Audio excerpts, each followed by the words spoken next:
Hello అండి, welcome to my channel. ఈరోజు మా లంచ్ ప్లేట్ వచ్చేసి క్యాలీఫ్లవర్ ఫ్రై అండి. మీకు గనక మన వీడియోస్ నచ్చితే మన ఛానల్ని సబ్స్క్రైబ్ చేసుకోండి, పక్కనే ఉన్నటువంటి బెల్ ఐకాన్ని క్లిక్ చేయండి. అలాగే రెసిపీ నచ్చితే ఒక లైక్ ఇవ్వడం మాత్రం మర్చిపోకండి. ముందుగా మనం కట్ చేసుకున్నటువంటి క్యాలీఫ్లవర్స్ని ఒక వాటర్లో ఒక 10 మినిట్స్ అనేది బాయిల్ చేసుకొని ఇలా పక్కన స్ట్రెయిన్ చేసుకోవాలి.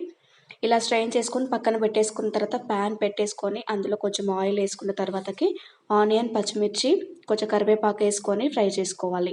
ఇలా ఫ్రై చేసుకున్న తర్వాతకి ఒక 2 టమాటోస్ని పీసెస్లా కట్ చేసుకొని వేసుకోవాలి.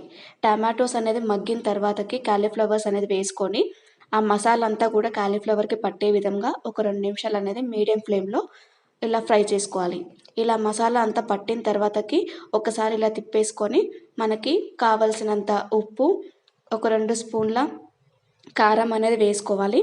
మీకు కావాలి అని అనుకుంటే కొంచెం గరం మసాలా వేసుకోవచ్చు, లేదు అని అంటే ధనియా పౌడర్ వేసుకోవచ్చు. నేను ధనియా పౌడర్ అనేది వేస్తున్నాను. ఇలా మనకు కావాల్సిన ఐటమ్స్ అనేది అన్నీ వేసుకున్న తర్వాతకి ఈ మసాలాలన్నీ కూడా క్యాలీఫ్లవర్స్కి పట్టే విధంగా మీడియం ఫ్లేమ్లో ఇలా ఫ్రై చేసుకోవాలి.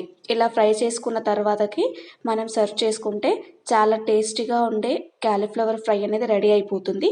మీకు కనుక ఈ రెసిపీ నచ్చితే ఒకసారి ట్రై చేయండి. అలానే మన ఛానల్ని సబ్స్క్రైబ్ చేసుకోండి. నచ్చితే ఒక లైక్ ఇవ్వండి.